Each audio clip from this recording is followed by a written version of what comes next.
Sadhguru Jagi Vasudev is a realized master, mystic, and yogi.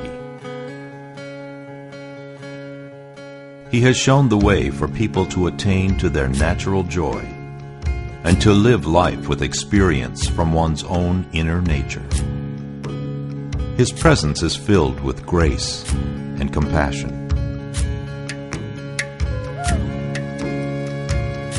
Sadhguru's scientific approach towards spirituality and work towards the upliftment of humanity have received accolades worldwide. The words that come from him in intensity and utmost clarity, from his deep understanding and wisdom, can change the very core of the being. Belonging to no particular tradition, Sadhguru incorporates what is most valid for the modern person from the spiritual sciences. His work, an outpouring of his blissfulness, finds expression in the form of a ceaseless offering to help all beings. Available to all who are willing, Sadhguru's life is an invitation to the divine through individual transformation.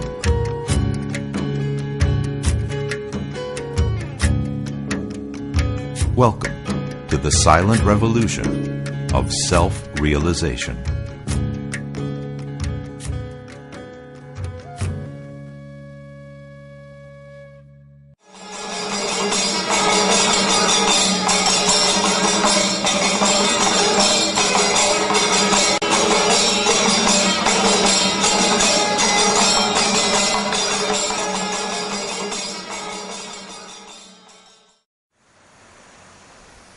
If you have questions, any kind of question.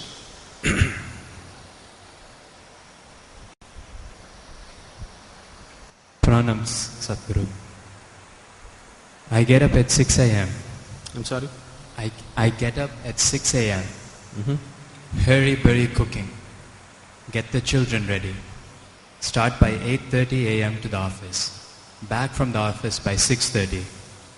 Then freshening up the children, myself, prayer, cook food, homework, sleep. In this hectic schedule, where can I fit yoga in my life? Now, you get up at 6 o'clock and whatever time you go to bed, you have a busy day. Where is the time for yoga? You have time to eat, you have time to gossip, you have time to work, you have time to take care of everything, but you have no time to take care of yourself. That's what you're telling me. Now, this attitude is like you try to act like a martyr all the time. I have no time for myself, I'm giving myself totally to everybody. What is it that you're giving? Your agitations, irritations, your anxieties, passing it on to children, isn't it? If you're really concerned about your children, if you're truly concerned about your children, creating a joyful and loving atmosphere for their growth is most important. Not providing them shiny boots, not providing them better clothes, not providing them video games, not providing them something else is important. You creating an atmosphere of joy and love around them on a daily basis, moment to moment, is more important than all the nonsense that you're providing, isn't it so? Isn't it so? Yes or no? So what is your focus about life? If you're able to manage your work and your children, everything, do it. If you're unable to, do what you can do. Everybody can only do that much, isn't it? You want to do everything in the world, you will definitely go insane. How much you can do, each individual has to decide. Somebody may be able to get up at 6 o'clock and do all these things joyfully. Somebody else is not able to do. Accordingly, they have to adjust their life, isn't it? Now you have now gotten into all this, not because that's what you want to do, you are trying to be like somebody else. That's your whole problem. You want to have what other people have. You don't know whether you really need it or not. With all this work, what you have earned, your children, your husband, your wife or whatever, you are no more enjoying it. Then why do you need all this? All these things you created because you thought this is the source of your joy, isn't it? But right now that has become the source of your anxiety and misery. Then you better look at the fundamentals of your life once again, isn't it? Isn't it so? You got educated, you found a job, you married, you produced children, all this why? Because you thought this is going to be the source of your happiness and well-being, isn't it so? But now that is taking your life. If it is so, you must look at it. One thing is, maybe if you're incapable of handling it, maybe you have to scale it down. If you're capable of enhancing your capabilities, you must do that. Now, if you invest, let us say, even 30 minutes a day into your yoga, you will see you will gain immensely, even in terms of time. One first thing that will happen is, your sleep quota will come down. Now if you're sleeping for 8 hours a day, that means 1/3 of your life you're sleeping it off, isn't it? 1/3 of your life you're just sleeping it off.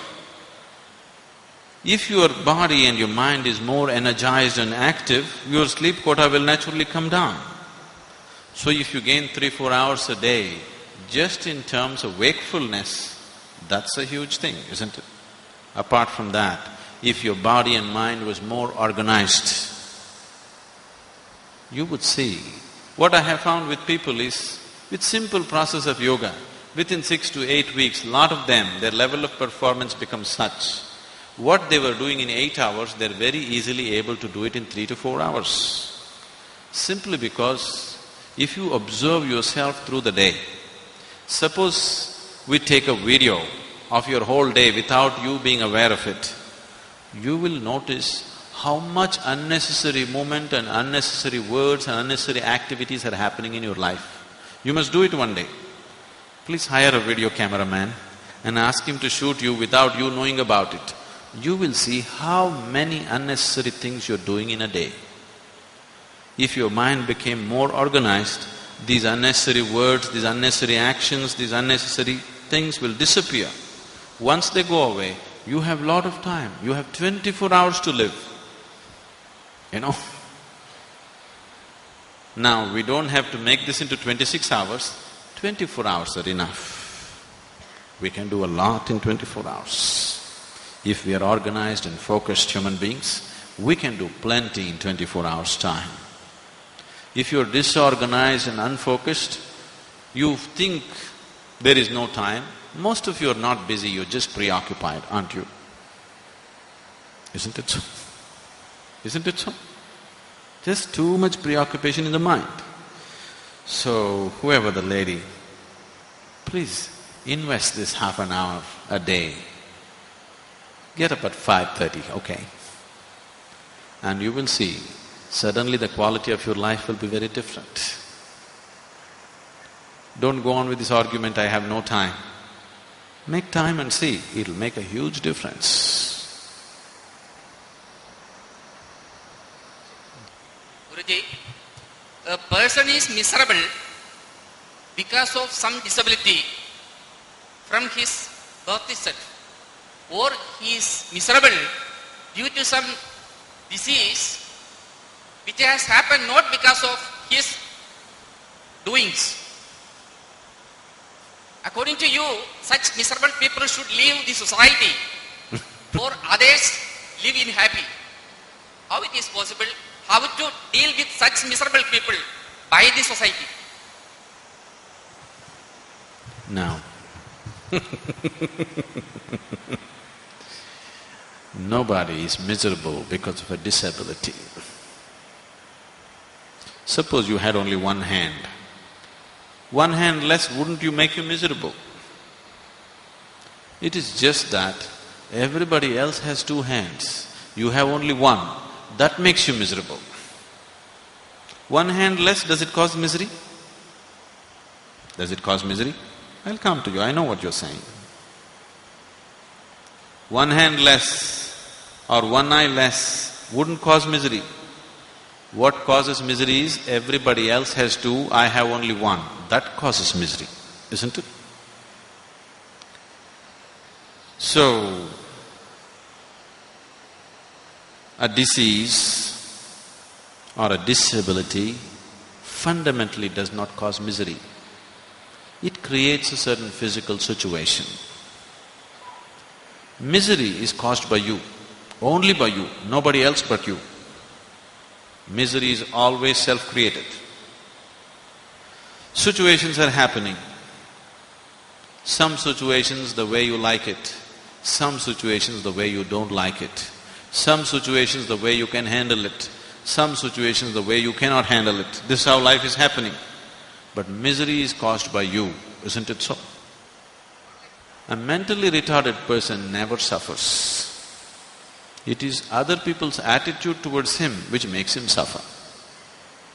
By himself, he doesn't suffer. Actually, he is more joyful than most other people. Or he just doesn't know what's happening. He just doesn't know what is happening, or generally he is much more happier than other people, isn't it? But it is your attitude towards him, you constantly reminding him that he is not normal, which makes him unhappy, which makes him miserable. It is you depriving him of many things that a human being needs because of his disability, which makes him miserable. So misery is not caused by any situation. Situations are there. Some situations we can handle, some situations we cannot handle. That's how life is. So every situation that you cannot handle, if you want to make yourself miserable, you have lot of opportunity every day. And you're making use of it, obviously. That's why you're making a case out of it. Why should miserable people go to caves? It will be good. Now, disabled people need not go to caves because they are not miserable by themselves. Because they have no idea of what is what. All of you are creating an opinion that you are not okay, you are not okay, you are not okay. That may make him miserable. If you just see, some people come with two hands, some people come with one hand, some people will come with this bigger brain, some people come with this bigger brain. It is all a part of nature and it is there. What best we can do with them, we do. There would be no misery in disability, isn't it? Isn't it so? If you allowed your humanity to function rather than your prejudice to function, then there would be no misery in disability. So, misery is not because of disability. Misery is caused by you because you're unconscious of what you're doing. Because the basic faculties in you, your mind and body is not in your control. That's why you're causing misery. Please look at your life and see. 4 limbs are intact for you, everything is right for you, but still, how many moments in 24 hours are you truly joyful? Very few, isn't it? If at all, if you are. That's an unfortunate way to live, that's all I'm telling you.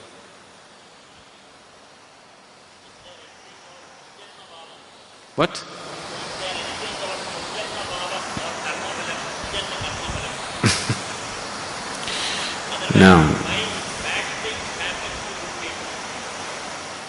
No, bad things don't happen to anybody. Things happen. Different kinds of things happen to people.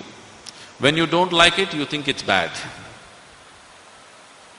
See, suppose today is your wedding. You have to take a procession on the street. But a huge rain happens today, thunderstorm. It's a bad thing. Your wedding is all drenched. But somebody else has been praying for this rain. Somebody else feels so glad it's raining. So what is bad and good is just what you like and dislike, isn't it? Yes?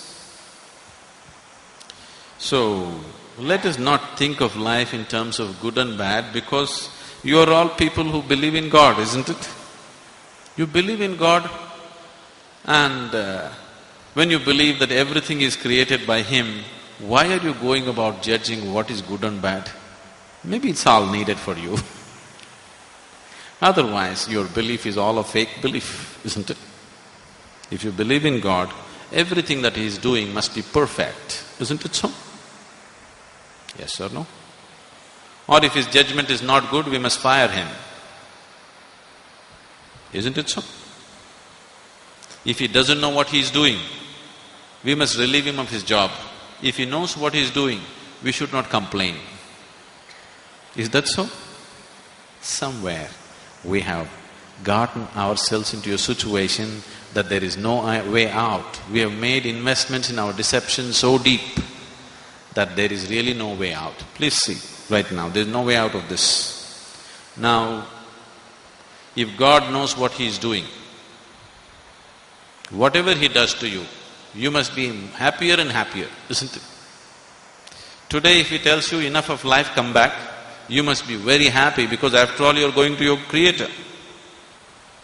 But that is not the reality with you, isn't it? Yes? If your doctor tells you, you have only 2 days to live, you will become very miserable. You won't see, this is God's intention, how wonderful I'm going back to Him. Will you go joyfully? No. Somewhere you are all mixed up in deceptions. The first and foremost thing that you owe to yourself is, you must at least be straight with yourself, 100%. Maybe you cannot afford to be straight with anybody in the world, but at least with yourself you must be 100% straight. You owe it to yourself, isn't it? Isn't it so? Now you said purva jalma whatever,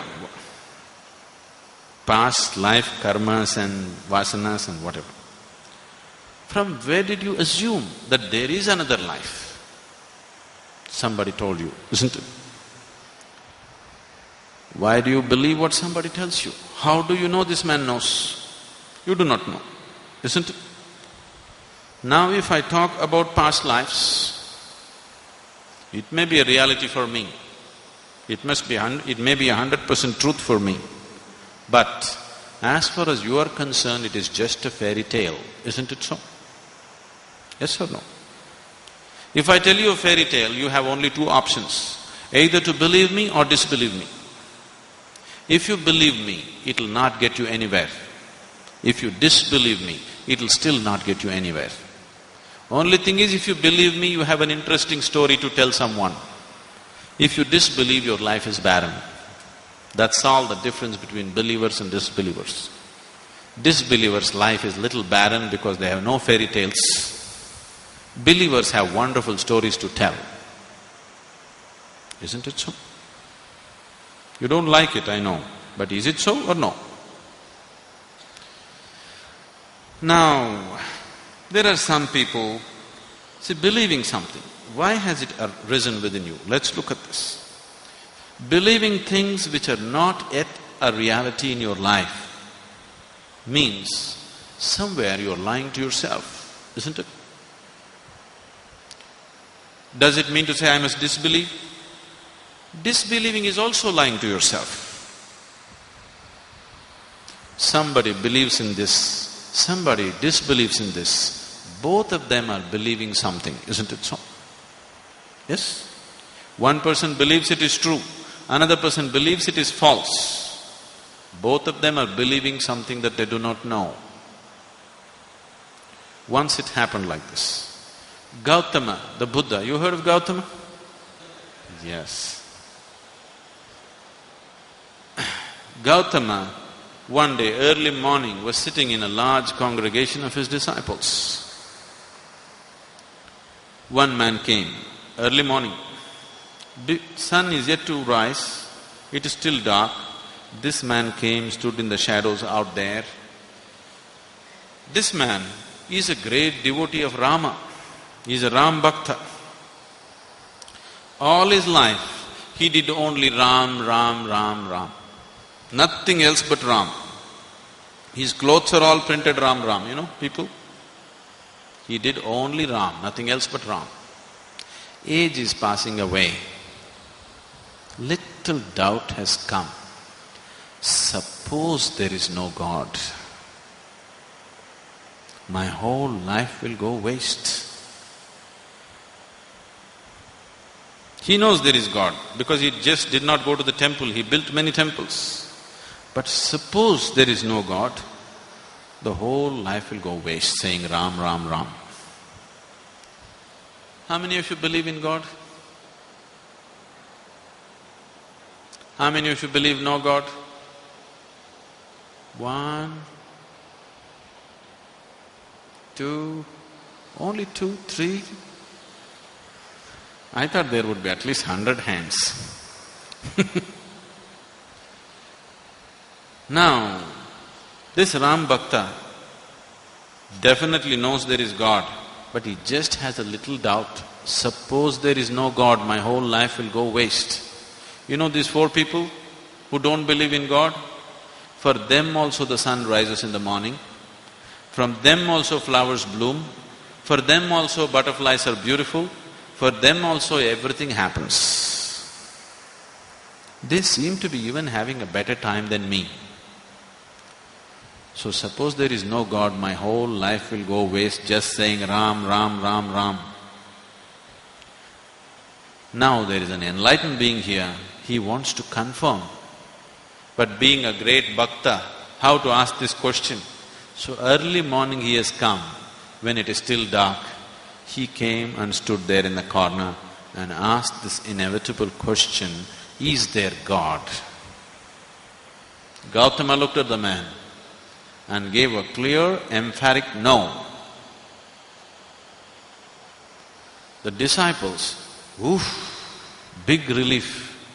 In their minds this struggle has been going on, is there God or no God, God, no God. All the time, whenever they ask such questions, Gautama becomes silent, never answers. For the first time he gave a clear no, no God. The message spread. The enlightened one has declared no God. Joy spread. Because if there is no God, nobody is snooping down on you and keeping accounts of what you're doing and what you're not doing to burn you in hell or whatever. You are just completely your own man. You can do whatever you want with your life, isn't it? So joy spread. Message spread everywhere. Celebrations happened. No God. Enlightened one has declared no God. Everybody happy. Evening, another man came. This man is a Charvaka. He also came and stood there. Sun has set. Once again it's in shadows. The man came and stood there. He is a Charvaka. You know who is a Charvaka? Charvakas were out and out materialists. They don't believe in anything other than what they see. Those days there used to be professional Charvakas. As there are missionaries of God who are going about spreading the belief in God, there are missionaries of no God going about spreading that there is no God, no God, no God. He is an expert Charvaka. Whatever kind of devotee you are, if you talk to him for 10 minutes, he will prove to you there is no God. He has proved to thousands of people, no God. Age is passing away, just a little doubt has come. Suppose there is God. When I go there, will he leave me alone? And these believers also say he has all kinds of torture equipment in his hell and all that stuff. So just a little doubt. He knows there is no God, but little doubt. So he came to confirm. Again he asked the same question, is there God? Gautama looked at the man and said, yes. Again disciples went into turmoil. Morning he said no, they were all happy. Evening he says there is God. What is the game anyway? See, whatever you believe, it is your belief. It's got nothing to do with the reality. You believe there is God, it's your nonsense. You believe there is no God, it is still your nonsense, isn't it? The reality is you really don't know. If you see, I do not know, if you become a big I do not know, then the longing to know will burn within you. When the longing comes, seeking will happen. When the seeking happens, knowing will anyway come. Because what you are sitting is not sitting on top of Himalayas, it is right here. What is within you cannot be denied to you by anybody else except yourself. Isn't it so? Yes? And you will deny it to yourself simply because you believe something. You believe there is God, you believe there is no God. You are still in the same boat, but you think you're opposite parties. Both of you are believing something that you do not know. If you simply say, I do not know, the very nature of your intelligence is such that you cannot live with I do not know forever. You have to find it. Once the longing arises to find it, to know what is within you, to experience what is within you, how long should it take? How long should it take? 12 years of yoga? How long should it take? If you are willing, it's just one moment, isn't it so? Yes? But your willingness is not there because you've invested in your belief systems. You believe in so many things that you do not know. So let's not talk about past lives and future lives. Let's talk about this one. Because you know only this one. Rest is all fairy tale, isn't it? From the moment you were born to this moment, what kind of parents you had, what kind of family you had, what kind of education, what kind of friends, all the things that you did, all the things that you did not do, does it decide who you are right now? Does it decide who you are right now? Yes? The very way you think, the very way you feel, the very way you understand everything is the way your past activity has been, isn't it so? Is that so? Is that so? Yes. So, it is this activity that we are referring to as karma. From the day you were born till now, what all you did, that is your karma. Accordingly, your mind, accordingly you think, accordingly you feel, accordingly you experience your life, isn't it? Does karma go beyond these limitations? Yes, definitely yes, no question about it. But you should not believe it. I'm saying yes. Don't believe the nonsense that I say. I want you to just look into yourself and see what is true with you, what is not true with you. Because if you want to make a journey, if you're serious about making a journey in your life, you must start only from the seat in which you're sitting. Whether your destination is next street or the moon, you can start your journey only from the seat in which you're sitting right now. Is it so? Is it so? If you try to start your journey somewhere else where you are not, then your whole life will be wasted in hallucination. Your whole life will be wasted in imaginations. If you are really sincere and serious about making a journey, first thing is to see, what I know, what I do not know, I do not know. Now, with my longing to know, I can see what is the next step and the next step and the next step. This is the only way you will go somewhere. Otherwise, you'll just hallucinate.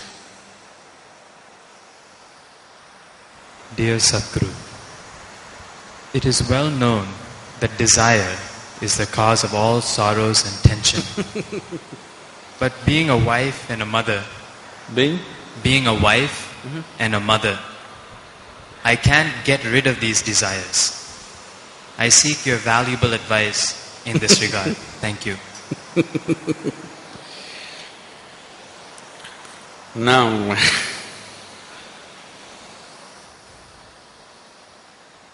it's not because you're a wife, an internal mother, that your desires have come. If you were nobody's wife, probably you were desiring, when you were nobody's wife, you were desiring to be somebody's wife. Now that you're somebody's wife, you desire to have a child and become a mother. Now that you have a child, now you are saying, it is these two entities which is making me desire. It is not true. If you were nobody's nothing, even then your desire would still burn within you. Is that so? Yes or no? If you're nothing to nobody in the world, still your desire would burn, isn't it? So please don't think your desires are because of your child or your husband or your family or whatever. Any way you would desire, because that's your nature. Now, you made a statement in the question That desire is the source of all misery. Desire is not the source of all misery. Unfulfilled desire is the source of all misery. Isn't it? Isn't it so? Desires fulfilled are the source of your joy. Unfulfilled desires is the source of your misery. Now, what to do with the desire? Shall we kill the desire? I know people have been teaching you such things. You must kill all your desires. Unless you destroy your desires, your misery will not go. These teachings have come to you, isn't it? Now, if you want to destroy all your desires, all you will have is, you will have a great desire to destroy all your desires. And you will remain eternally unfulfilled. I don't want any desires. Is this a desire? Is this a desire or no? Yes. So, if you try to play tricks with this, it's not going to work. Because desire is not desiring for anything in particular. The energy which you call as desire is not different from the energy that you call as life. If you want to move from point A to point B, you need a desire, isn't it? Now, what brought you here today? It is not your bus or car or something else. It is your desire which has brought you here today, isn't it? What is it that will take you home? It is your desire which will take you home. What is it that which will make you eat? It is your desire which will make you eat. So, what you call as desire is not any different from what you call as life. The life is desire. The very basis of your life is desire, isn't it? So if I tell you kill the desire, the only way is to hang yourself. There is really no other way. Now I want to die, that is also a desire, isn't it? Yes or no? So do not deceive yourself with these things. Desire is the very essence of your life. But at the same time, you also know that desire is an unending thing. If you fulfill one, the next one will be ready. If you fulfill that, the next one will be ready. It keeps you on all the time. And obviously some desires will be unfulfilled, and those unfulfilled desires cause much misery to you. If you look at the desire, actually when we started, this is what we were looking at. We just did not use the word desire. There is something within you longing to be little more than what you are right now, isn't it? That is desire. So your desire's ultimate goal is unboundedness, the infinite nature. But because you are unaware, you are giving it an unconscious expression for the longing that is wanting to become unbounded. So you don't have to destroy your desire because you cannot. Can anybody destroy their desire? Is it possible? There is no way, because that's life. It is just that you have to make your desire into your conscious process. Right now it is functioning unconsciously, because right now your desires are not even about you. Please look at this. Right now you're living in Trivandrum or Thiruvananthapuram. Your neighbor has a big car. What is your desire? You want to have 2 cars like that. Now you don't know all these cars, you are living in a remote place and your neighbor has 1 big buffalo. What is your desire? You want to have 2 buffaloes like that. So your desire is just a reaction to the social situations in which you're living, isn't it? This is so because this longing to expand is finding unconscious expression. If you make your process of desiring into your conscious process, then desire is no more a problem. Desire is a wonderful vehicle which will take you places. Even if you want to reach the ultimate, you need a desire, isn't it? Yes or no? Anyway, the desire in you is longing for unboundedness, it is longing for unlimitedness, it is longing for the ultimate nature. You just have to bring awareness to it. If you bring awareness to your desiring process, it is a wonderful instrument. If it is finding unconscious expression, then it makes you run like madman. All the time it keeps you running endlessly. So, being a wife, being a mother, it's extremely important. Now that you're a mother, not a small responsibility. You brought another human being into this planet.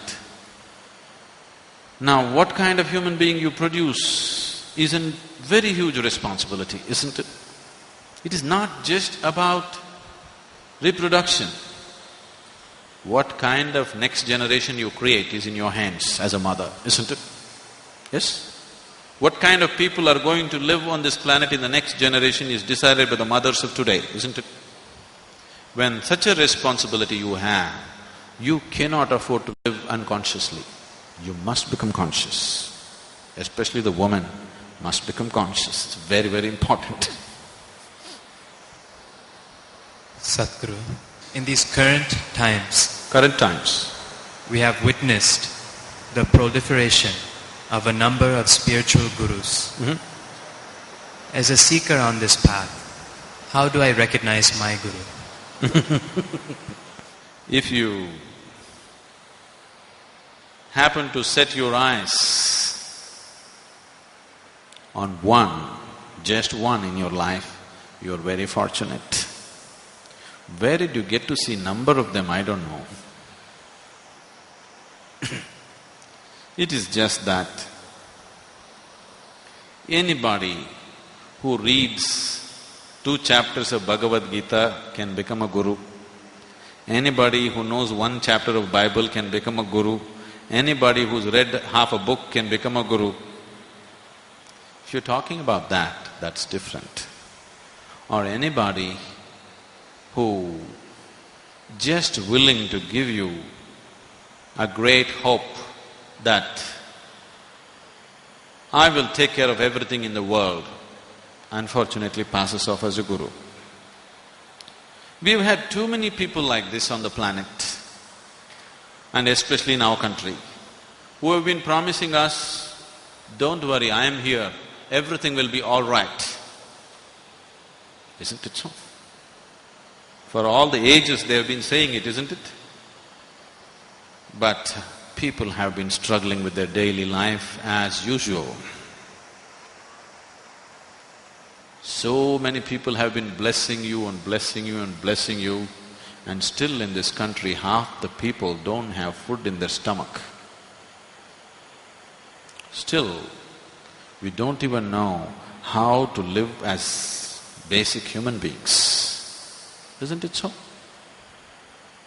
So, if when you say guru, you are referring to a whole band of circus as gurus.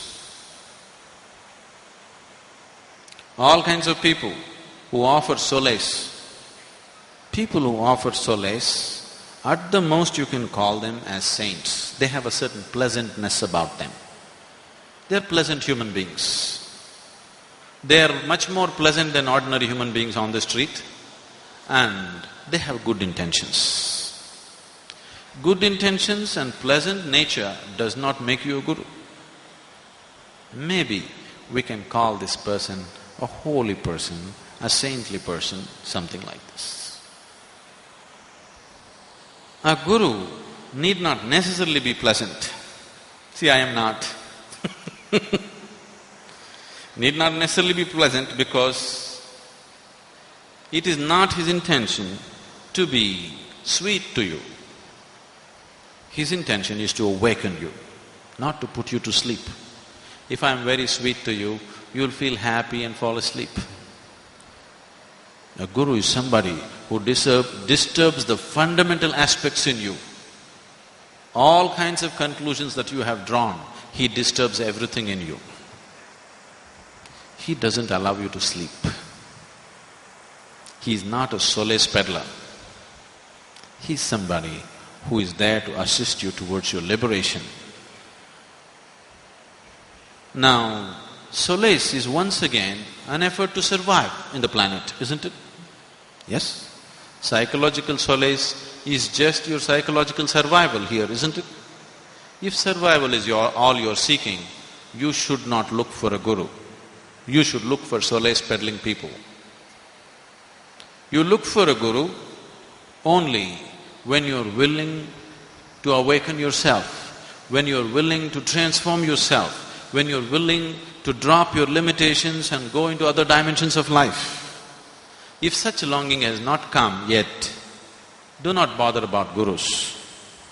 You settle yourself somewhere, go to a cinema, eat some good food, take a walk in the beach, it'll help. Now, how do I recognize my guru? You don't look for your guru, okay? You just deepen the longing in you. When you know the pain, when you know the true pain of not knowing, when you know the pain of ignorance, then a guru will happen. You don't have to look. Even if I see him, how do I recognize him? If you sit with him, everything in you should feel threatened. You want to run away, but there is something in you which keeps on pulling you towards him. You don't want to be there, but there is something in you keeps drawing you in his direction. We can assume that this is your guru.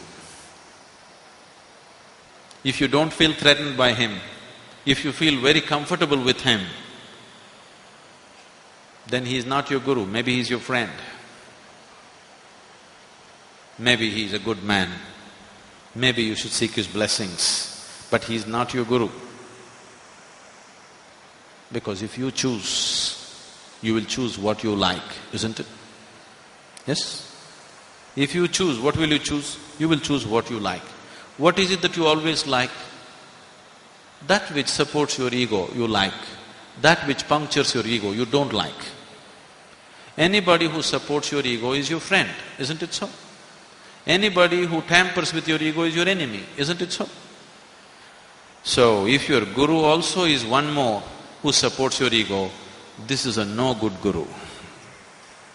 If you sit with him, you should feel threatened. But still, if you are drawn towards him, he's your guru. Guruji, what is destiny and fate? What is destiny and fate? The sum total of all the impressions that you have taken in creates certain tendencies within you. Everything that has gone into you through five sense organs is recorded inside. An amalgamation of all these impressions that you have taken in the form of life starts creating their own tendencies. These tendencies tend to take you this way or that way. It takes different people in different directions. But if you are willing to make your life process conscious, then there is no destiny for you. Destiny is 100% your creation. Even now it is so. It is just that you are creating it unconsciously. But you can also create it consciously to an extent that the very way you live, the very way you die will be by choice. The very womb that you choose will be by choice. You can take your destiny to your hands to that extent. The moment you say, I am on the spiritual path, what it means is that I have taken my destiny into my hands. Whatever my karma says, whatever my society says, whatever my parents were, that's not the point. I am going towards liberation and that's all. That means you've taken your destiny into your hands, isn't it? Yes? The moment you say, I am on the spiritual path, you have taken your destiny into your hands. And you should. Once you are born as human being, you should not live. You should not become who you are because of the situations in which you live. You must make the situations happen. Just being influenced by situations is animal nature. Human nature means he creates his situations, isn't it?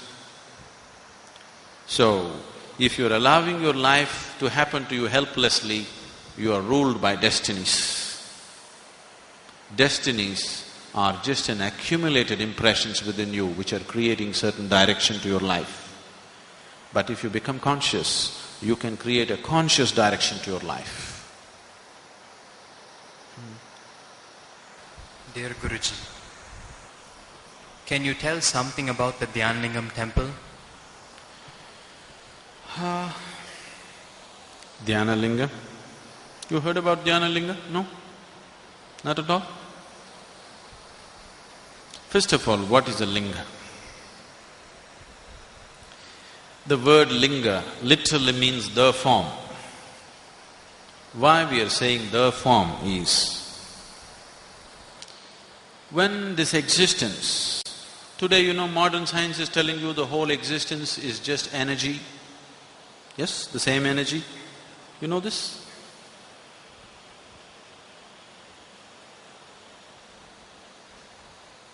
You know this or no? The modern science is proving to you beyond any doubt that the whole existence is just one energy, manifesting itself in million different ways. Your religions, whichever religion you belong to, has always been insisting God is everywhere. Whether you say God is everywhere or everything is one energy, is it any different? Same reality? Is it so? When Einstein says E is equal to mc squared, he is just proving this to you, that the whole existence is just the same energy. He likes to call it E, we call it Ishvara. He likes to call him by the initial, we give him a name. But we are saying the same thing, isn't it? Now, linga means when the unmanifest energy begins to find manifestation, the first form that it takes is always a perfect ellipsoid. You know what's an ellipsoid? An ellipse, you know what's an ellipse? A three-dimensional ellipse is a ellipsoid. It is based on this that the linga making came. Linga means a perfect ellipsoid. In yoga, in the yogic sciences, we have always been aware that the first form is linga and the final form is also linga. If you raise into a certain pitch of meditation within you, before a point… when you come to a point where you're on the verge of dissolution, the final form that you take is also the form of an ellipsoid, which is a linga. So linga is seen as a doorway from both sides, from unmanifest to manifest and from manifest to unmanifest. The first and the last form in creation is linga. Today, modern cosmologists have taken pictures of various galaxies and they are saying, the core of every galaxy is an ellipsoid. Because the first form is always an ellipsoid and the final form is always also an ellipsoid. So this is what is known as a linga. Say, for example, this paper, you hold this paper in your hand, then you give it to me. I will hold it in my hands just for 10-20 seconds and give it back to you. You will see this piece of paper will feel different in your hands. I will energize this paper in such a way that it will feel very different in your hands. But within a few minutes, once again this will be just a piece of paper. You can energize any object, but once again it will become the same. But the form of a linga, if you make it with the right material, with proper understanding of what it is and energize it, it becomes a perennial storehouse of energy, where people can make use of it for their well-being in different levels. Dhyanalinga is unique because it has all the 7 basic manifestations of life in it. It is like a live person. It is the energy body of a live person. Only the physical body is missing.